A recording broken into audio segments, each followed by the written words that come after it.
everyone. Welcome back to another episode of You Were Meant for More. I can't even do my You Were Meant for More because of this microphone right here.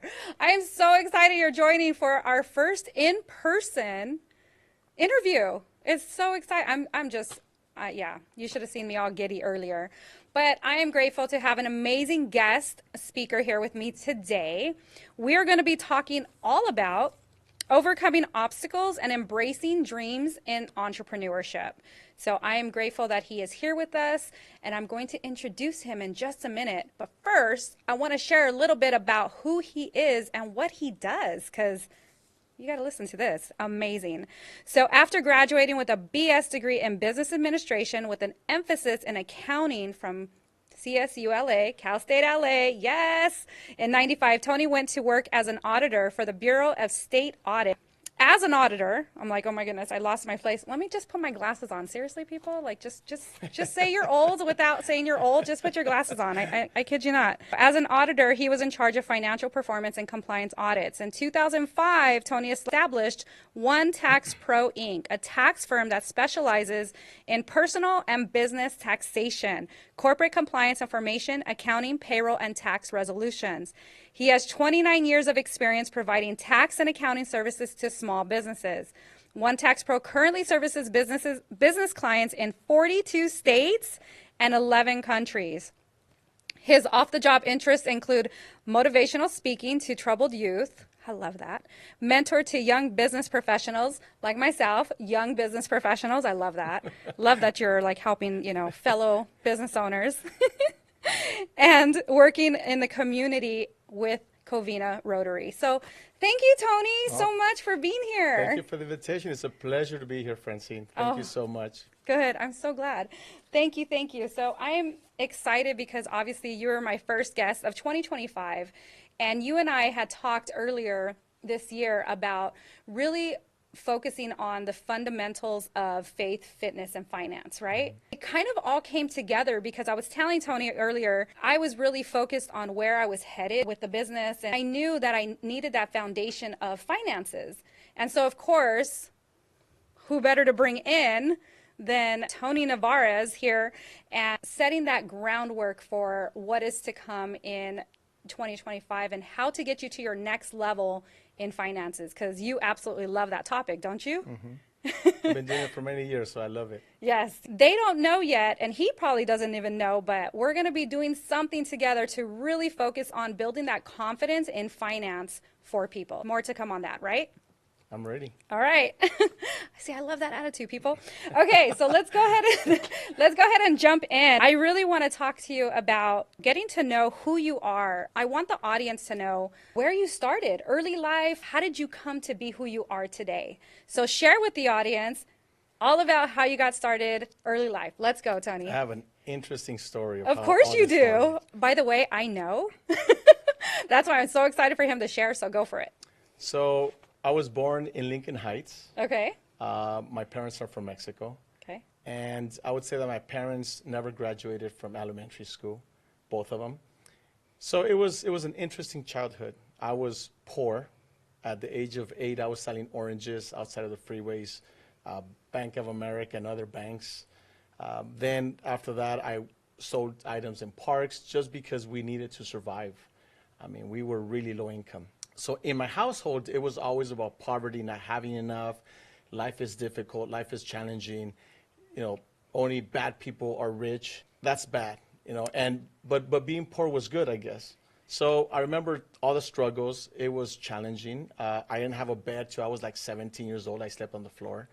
So it was interesting. I come from a family, very humble, amazing parents, amazing community, and I wouldn't give that up. I mean, for anything. It was difficult, challenging. After that, then we worked in the swap meet until I graduated from college, actually. I worked in the swap meet. I was horrible at selling. I was horrible at talking with people, but we had to pay bills. And I was the go-to person for my dad to help with the additional income that was needed just to pay rent. I mean, imagine being a child and there's no Santa Claus, there's no vacations, there's no, we just recently went out and had, sushi and steak, and none of that existed when I was a kid. So it was pretty interesting. It was pretty challenging, but that laid the foundation to who I am now. And I know that you're taking this in steps, so baby steps. So we're gonna go with that was my childhood. Those were my upbringings, my parents. In that, there was some limiting beliefs that became who I was, who I thought I was, and that's when the challenges came afterwards. When I graduated from college and I worked as an auditor, and then we'll talk about that a little bit later. Yes. So I have to point out what you just said. Rich people are bad. Yeah. And I think it's so profound that you said that, because the thing is, recently I've been talking a lot on the show about having those money blocks. My verbiage growing up was money doesn't grow on trees. We don't have enough.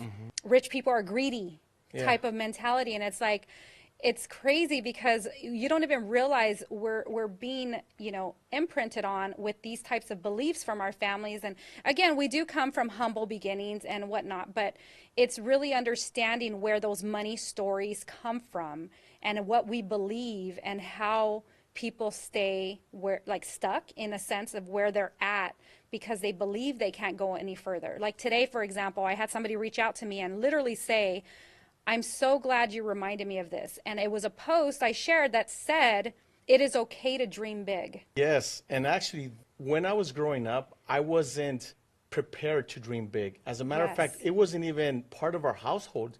Right. We just wanted to survive. And the money part, I think, is my dad always and my mom had jobs where they were taken advantage of by people that were making more money. So in their mind, it's like, well, people that have money because they had to screw someone over. Right. And to have that success. Right. So when I was growing up, I had these limited beliefs that money isn't for me because it's not part of our DNA, it's not part of our people, it's not part of our family, so it's never going to happen to us. Right. And then you grow up thinking that, and you have to go through all this process just to get that out of your mind. Yes. And it is challenging, but once you get it out of your mind and you realize that you deserve it, you can do it, everything changes. Yes. And I'm so happy that you said that because again, it's not only coming from me, but it's coming from you understanding that your foundation showed you a certain path, but you knew to switch that path and go for something bigger. And, we talk about the possibilities that are out there once you allow yourself to dream and to understand, like I mentioned, the money stories. And so thank you for sharing that. I know we love our family. We come from humble beginnings. It's just, we don't know what we don't know. And our parents didn't know what they didn't know. Yeah. It's really awesome that we get to kind of be that light or that hope for people to say, hey, it's okay to ask for more. But it was normal. When I was growing up, I live in Lincoln Heights. It was not a high income area. Right. Everyone around me was at my same level, so it was normal. Yes. It was okay. Mm-hmm. I've never visited a steakhouse when I was a kid. I didn't know what a nice fancy place was or nice vacations. So everything was normal. Some kids never got Christmas presents. I didn't get Christmas presents. So it was normal. We accept it as our truth, as a reality, and we become comfortable. Once we get out of that city, move to Sacramento was an arch, so then you have a different community. You're like, wait, that wasn't normal. Like, I was poor. I was like, you realize you're poor until you get out of that situation. And I'm like, wait, there's steakhouses? Yes. There's wine? There's I remember when I went to my first fancy restaurant, it was Ruth's Chris Steakhouse. Mm-hmm. It was in San Diego.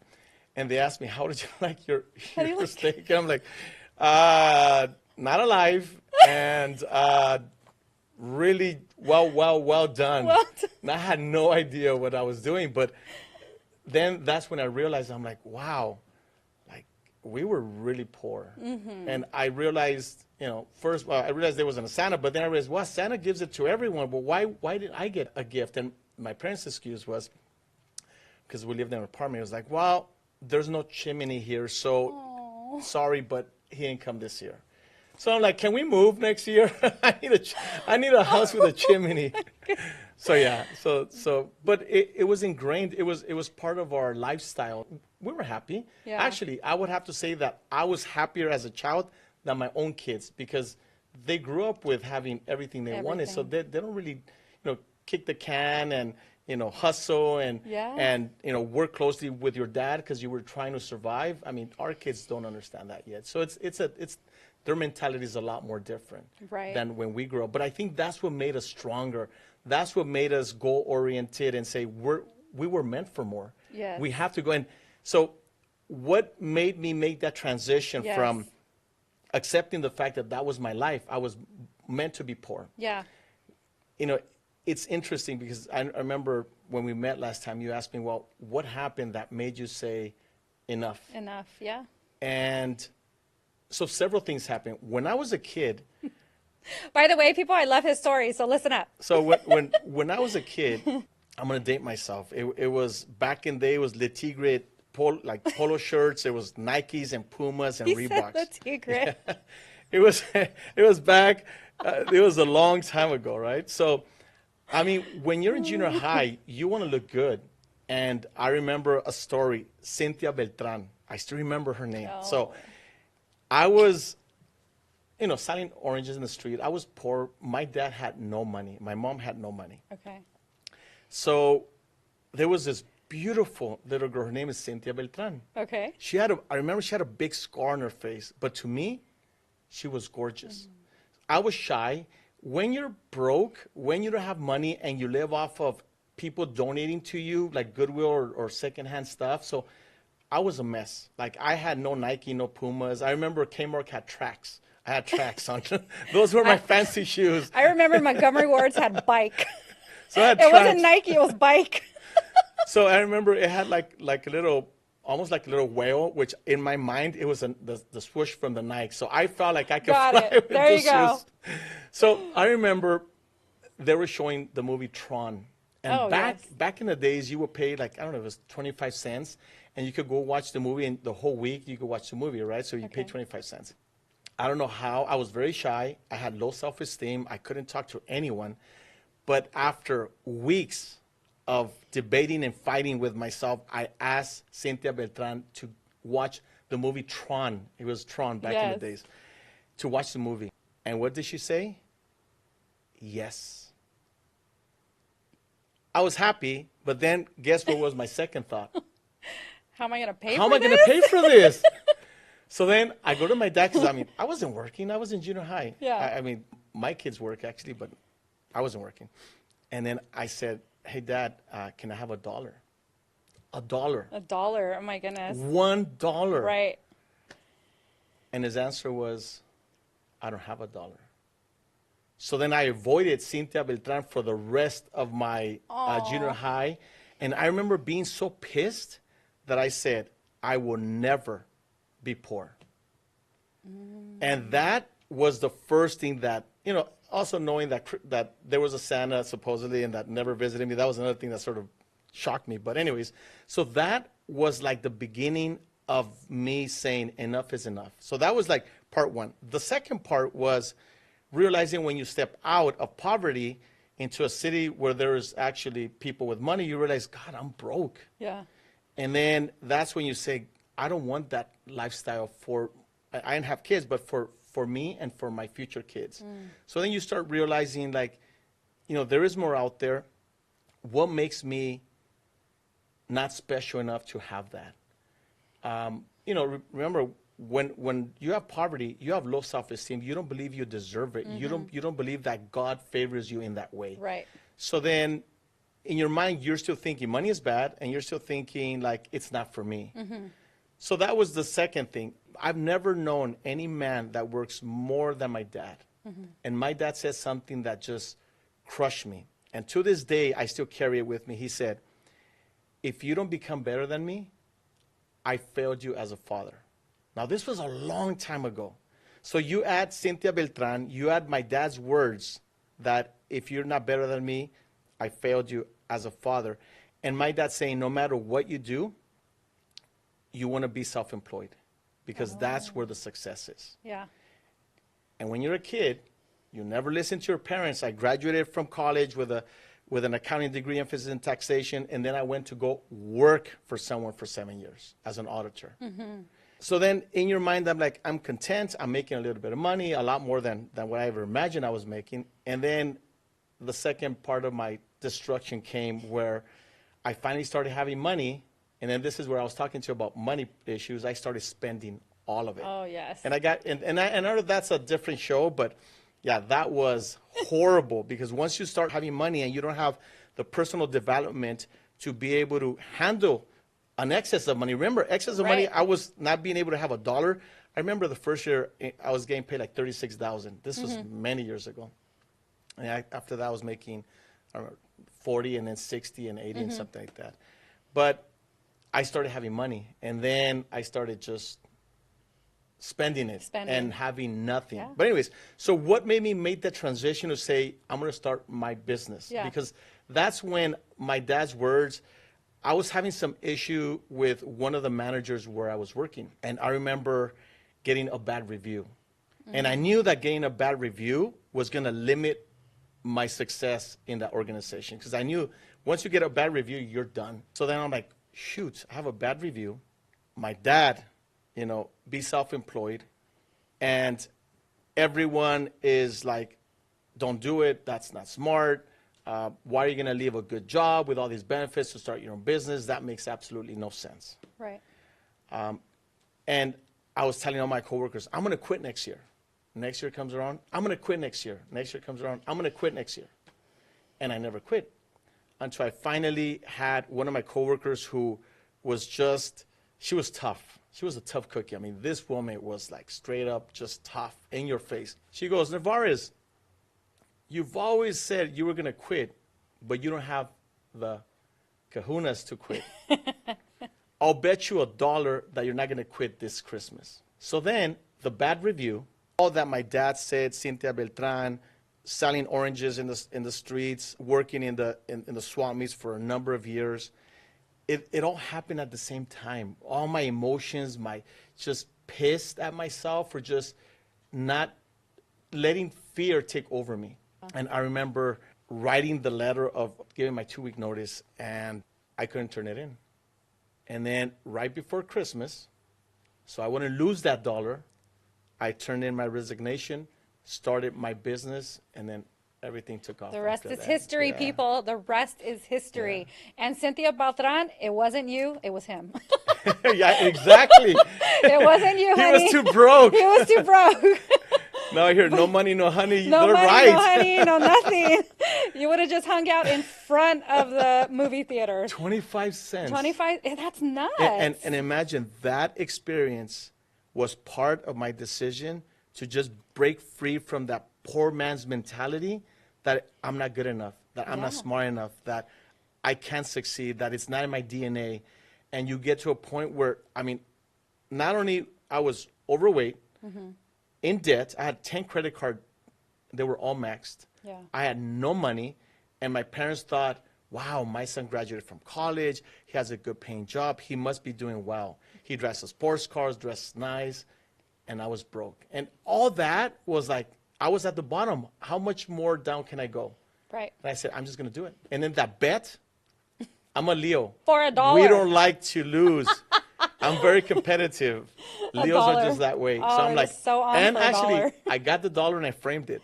Did Because you? I that love was that. the $1 that helped me make a lot more dollars. There you go. That's what it does. I love that you talked about like that poor mentality and where that came about as far as you had that realization like, shit, I'm poor. Oops, sorry. So funny because not too long ago, I told my mom back in college when we went over the whole socioeconomics of like where you stand in the different classes growing up. It's low class, middle class, upper class, or high class. And I go, considering all of it, I go, we were low class. And she's like, no, we weren't. And I said, yes, we were. You know, my mom was a single mom. My dad, was in the military at the time. So it was just us. We didn't have a lot of money, and hence the money doesn't grow on trees. Oh, yeah. We can't afford that. So funny that she's just like, we weren't low class. Like, she didn't think so. But it's like, where it all fell under, like we didn't have a house, we were living in an apartment. Same you here. know, we didn't, the chimney thing. Yeah. I thought that was so cute. I'm like, which is really So now sad. every house I have has Yeah, a it chimney. has a chimney. I'm sure. Like we actually love chimneys, so like we always have a house that has a chimney. I would Anyways, not buy a house that doesn't have a right, chimney. right. I mean, it literally scarred him. But no, that's amazing. But I just love your stories because again, it all comes from foundations of like how we were raised, what we thought to believe was true. So now you're in business for yourself, right? Oh yeah, that's another story. So Oh God. I want you to share how that came about. The dollar propelled me to make that decision Yes. to just quit. I remember I was living in Sacramento. I was like, I need to go back home because family is everything. I was alone. It was lonely over Yeah. there in Sacramento, so I needed my family. I was already older. I moved into my parents' house in the spare bedroom that they had.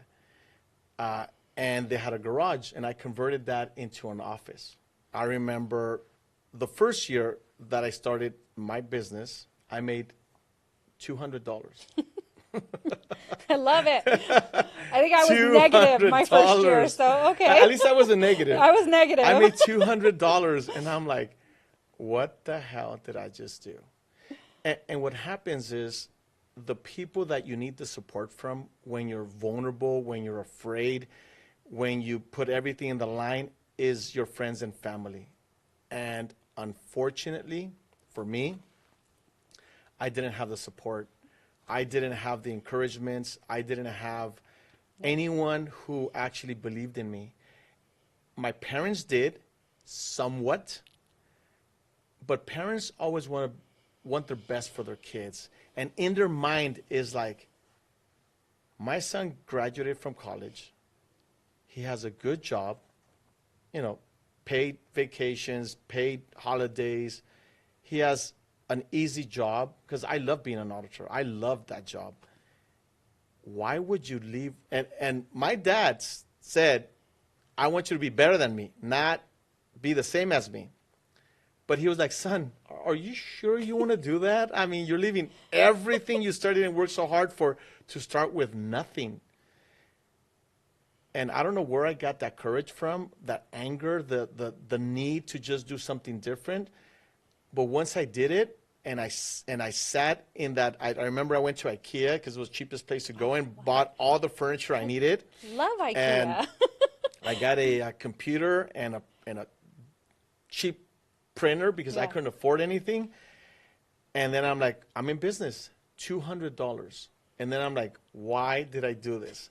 Second year, Okay. $800. And I'm like, this is horrible. Like, there's no way in hell I'm going to make this happen.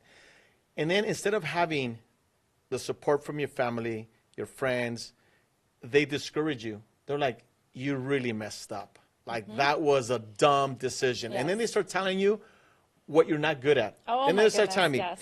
your Spanish is not that good. Even though you're Mexican, you should be embarrassed of yourself. I was like, because I had to do presentations in Spanish, and they were horrible. And they were saying, you don't have the personality to be self-employed. You don't have the confidence. You don't have, like, they named everything I didn't have. And guess what? You hear it so much that you start believing it. Yes. And I started thinking, well, maybe it is a mistake. But what made me determined to make it work, let me backtrack a little bit. Okay. So when I was in Sacramento, and I remember I was talking to God because I was desperate, and I'm one of those that was talking to God. Now it's different, but I was talking to God only when I needed him. Yeah. I said, okay, God. Don't we always do that? Yeah. I was doing that when I needed him only, and then after that, it was We like, start hey, to God. realize. I think I did that too in the beginning. So yeah. So I had already, in my mind, made the decision to quit and open my own tax practice. I remember I was doubting myself, everyone that I talked to, because before quitting, you want to get everyone's advice, and everyone's just as afraid and insecure as you are, which is sort of bad news, because then they're all going to tell you all the negative stuff that could happen instead of all the blessings, right? Yes. So then I said, you know what, forget them. They're all negative. I need someone who's going to help me. So then I turned to God, right? And I said, okay, God. I started compromising with God. I said, all right, God, so I'm going to apply as an auditor in the city of Los Angeles. If I do not get that position, that means you're telling me to open my own business. So I did apply. I had an interview, and they didn't hire me. So I said, okay, I'm moving. 2 week notice, I'm out. And I did. I moved. I knew that with God's help, there was no way I could fail. I did fail because I was not making money. I was broke. I was like, at least I was without credit cards anymore, no credit card debt. When I moved, I paid off everything. And I was like, I still have nothing. So then it was like, what do I do now? So how do you go from making a decision to becoming successful at your own business? So then I knew that I didn't have the confidence. I knew that I wasn't good at public speaking. I knew that my Spanish was sort of weak. I knew that I wasn't a great tax person. I knew that I had a lot of shortcomings. I didn't know about money, finance. I didn't know how to do really complicated tax returns. So then I said, okay, so what skills do I need? So I started evaluating myself into my strengths and my weaknesses. And I went at it with my weaknesses. I started studying every day.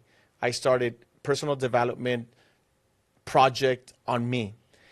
Because I knew that once I had the information, the knowledge, I was going to have the confidence. And with the confidence, you start attracting. It's a natural way to attract when you have the confidence. It Because really is. when you're broke and when you are in need, you sell in a way that you sound and you feel desperate. And when that happens, people feel it. And then for some reason, they don't hire you. Right. And that's what was happening with me. I was desperate.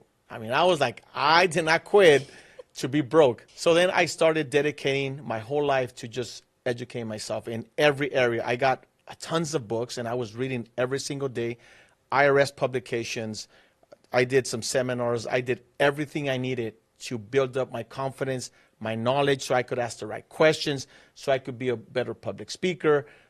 So I did all that for a long time. Yes. Eventually, with being committed to my personal development, committed to being a good tax accountant, committed to having a focus on a certain area, which was I was focusing on the Hispanic market and working with business owners. I would probably say now 98 or 99% of my clients are business owners. And of that, I would say 95% of them are Hispanic. So that was what I was going to be focusing in. And I wasn't speaking Spanish very well. So I said, okay, I have to learn how to do public speaking, learn how to close. And I started reading a ton of books. With reading all those books and having the knowledge and knowing what I didn't know, Yeah. I started speaking with more confidence. I started having more eye contact. I started dressing better because I lost weight because, when you're broke, you tend to eat the wrong foods, right? So I started, exercising. I started sharing my stories, how I started. And that confidence, which was based on the personal development, on learning what I was even talking about, because at first I was saying I'm great, but no one believed it.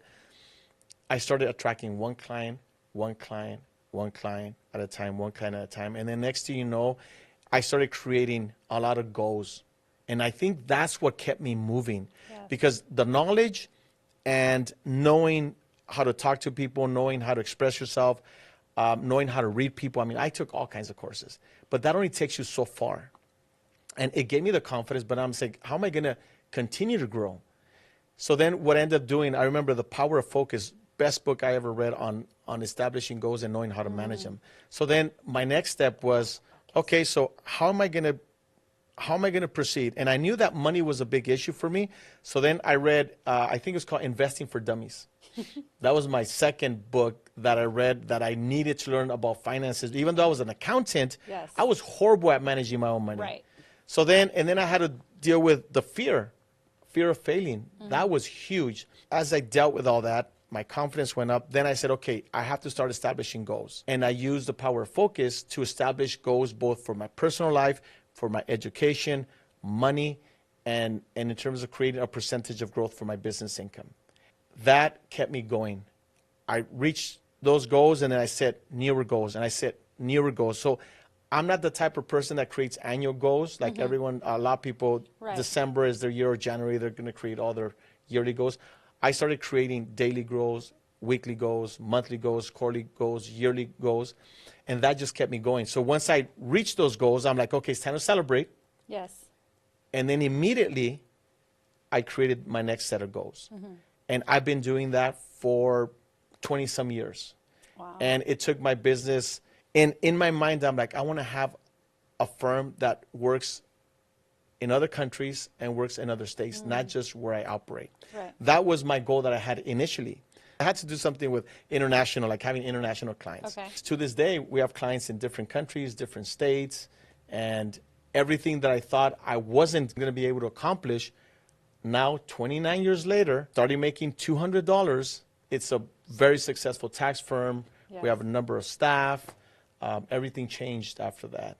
But it was a struggle, and the biggest struggle is right here. Oh, he nailed Working it. with your mind. He nailed it, people. He nailed it. Go. That, to be honest with you, is the biggest obstacle for me, was working with this, because you have to develop an attitude like you do deserve it. God will bless you. And I'm a strong believer in the law of attraction. Strong believer. The Secret. The Secret, yes. I love that. Right. The book and the DVD. I watched that like 20 times, 30 times. Manifestation, all of that. And it, you know, it's so funny because it's rooted in prayer. You know what I mean? Like you're basically asking. You're asking for prayer, and you're putting that towards manifestation of what it is that Even though it says the universe, I mean, for me, it's God. It's God. Yeah, Yes, for me, that's it's what God. I'm saying. Like a lot of people say the universe, and yeah, to me, it's God as well. But you highlighted 2 points I want to circle back to that I really want to emphasize. And it's so funny that we're having this conversation. And so literally, Tony and I are just like, we're like this. We think alike. And I love that he shared with me not too long ago that when I was going through my own business struggles, he's like, I did exactly what you did. The struggles I went through, he went through. And so just really understanding that one business owner to another is so profound to me. But what I wanted to share is how you talked about you only had family who was there to support you, and they were not your biggest supporters. Yeah. And so the thing is, like, I know I've talked about this on the show before, but it's like your family, your friends, they are not going to be your biggest supporters. Your family wants the best for you, which they will then tell you to stop what you're doing and go get a job, basically. And I had that so many times on me. So yeah, I get that. So here's an interesting fact. 29 years as an accountant, and I'm a good accountant. No, I'm really good. No, I'm sorry. He's not a good accountant. I have to brag a little. He is a great accountant. I am a great accountant. Yes. I'm trying to be humble here. Yeah, yeah.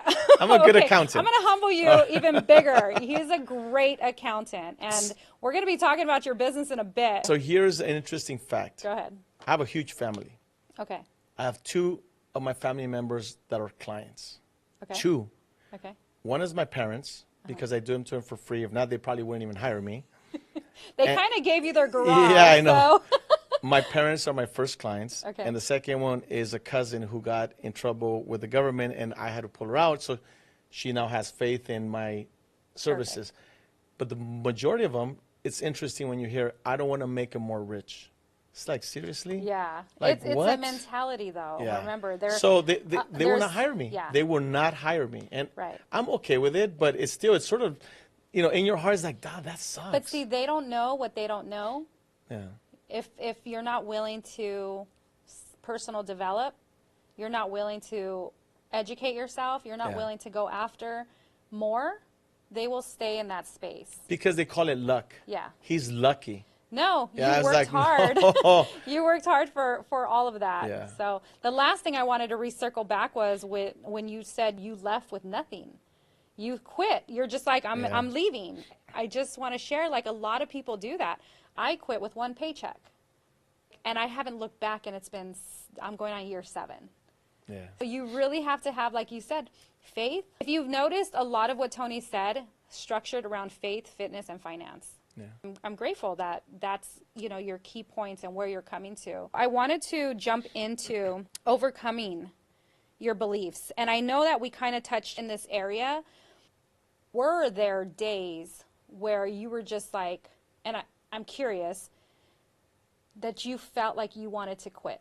Absolutely were there days. Yes. I had to ask 'cause, many, man. many times that happened. Especially at the beginning. The Yes. first 2 years of any business is challenging. Oh, my goodness. It is tough. And most businesses have a loss. Yes.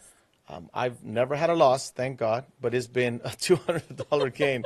Yeah, you can't do much. Yeah. Yes, there was times. And I think it was towards the beginning because you start questioning your decisions. You start questioning, am I doing the right thing?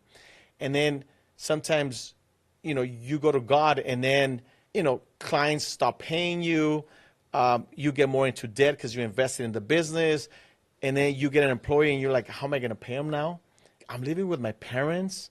Like, I better get a job. This is embarrassing. Like, I can't even date. Like, I was thinking, I can't even date. I'm like, where do you live? With my parents. Where's your business? In the garage of my parents? Imagine. So in my mind, I'm like, God, that's so embarrassing. And I'm like, you know what? You know what is interesting? I was sort of, in my mind, I was going back when I was a little kid and I was poor. And I was thinking, I'm heading there. I actually had a job. I had health care. I have to pay my own Kaiser insurance now. I have no health benefits, no vision, no dental, no nothing, no life insurance. I had nothing. I started with nothing. For me, it was a big accomplishment because if you recall earlier, I said I had 10 credit cards. I was maxed out. I was broke. Right. And I made it a point to pay everything before I left work and moved to Los Angeles. And I said, I have to go there with no debt, no money. And I set crazy goals. So I say something in Spanish, and I'm going to say it in Spanish, which is something that I've said for many years, is siempre sueña en grande, porque lo peor que puede pasar es que casi llegues a tu meta. Nunca sueñes en chico, porque lo peor que puede pasar es que llegues a tu meta. So what that means is translate. Let's always dream big, because the worst that could happen is you could almost reach your goal. So for example, for me, my goal was to buy a first home that is X amount of dollars. That was like a big dream. I remember it was like $600,000. Once again, I was making $200. Okay. So it was a crazy, always dream big, because the worst that could happen is you could buy maybe a $200,000 home. Right.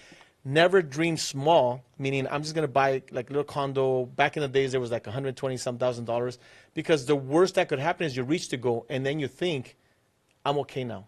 You stop dreaming. You stop reaching for more. Right. You start settling. I set myself with drastic, crazy goals always. So I had sort of reasonable goals. And as I started gaining experience and making a ton of mistakes and learning from those mistakes and having more confidence and becoming better, my goals started getting bigger and started getting ridiculous, to a point where, like, seriously, like, I'm going to buy a house that I don't even make that much, even close to that, to afford it. And back in the days, it was like, it's called stated income. Anyone could buy a house. Right. And I was one of them.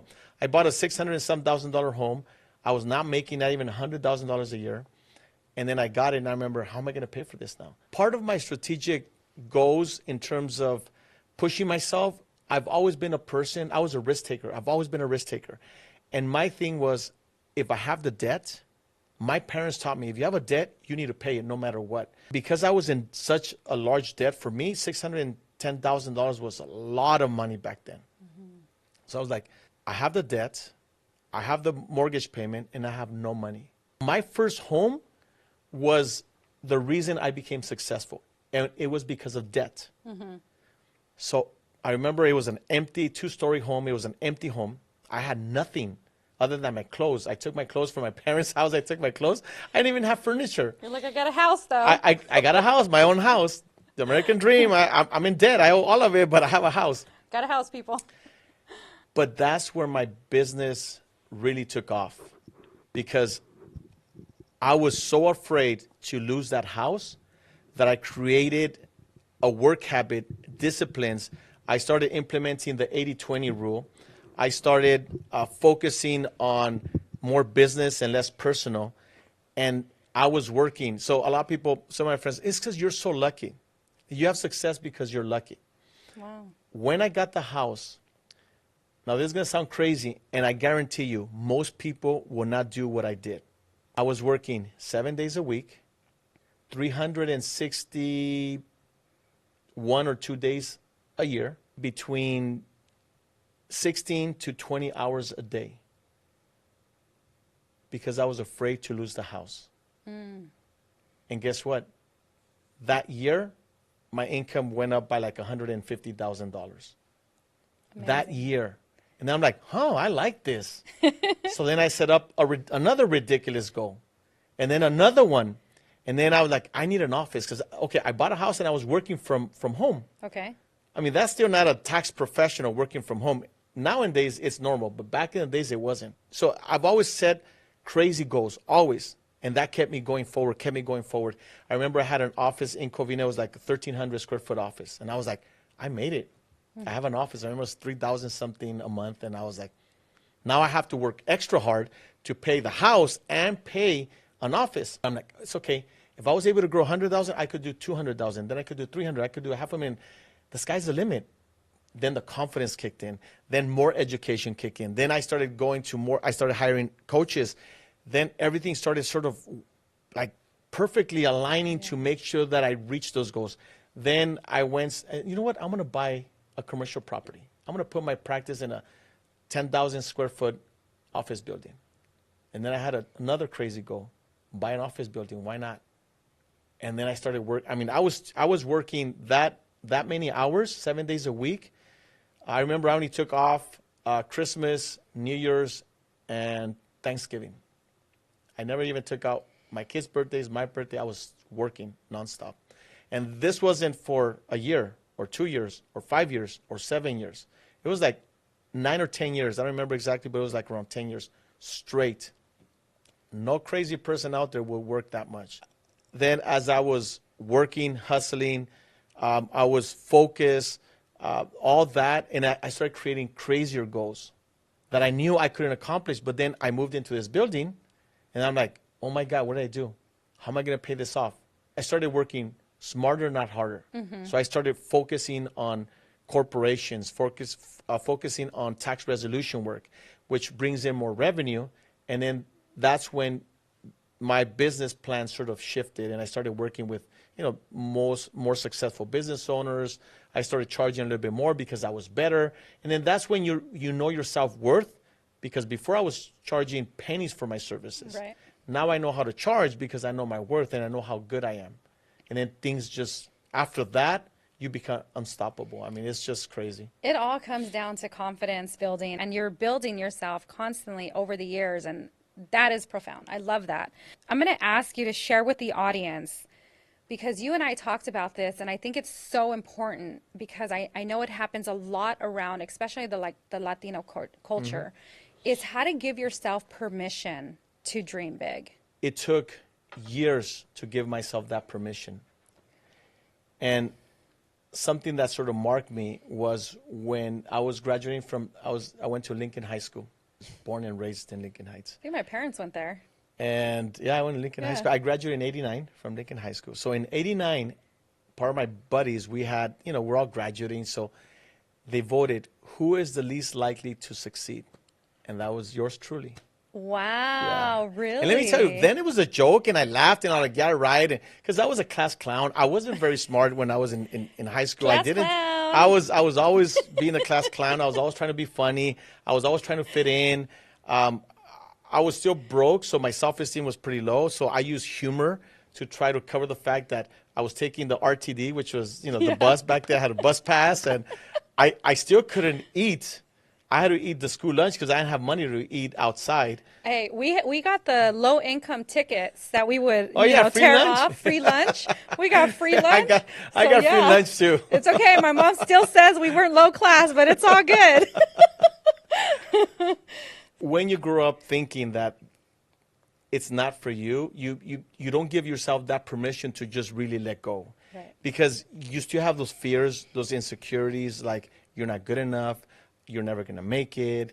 Like, how do you dare break the tradition that your parents were broke, their grandparents were broke, their parents were broke? Like, it's a tradition. Just don't mess up this tradition. We're all going to be broke together. Yeah, that's part of the tradition, right? So I'm like, how dare you get out of this tradition?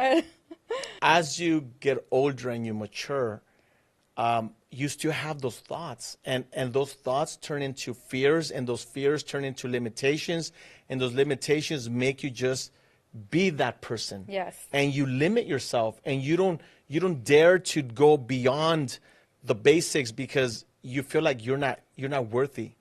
Like you can't, like you're not good enough.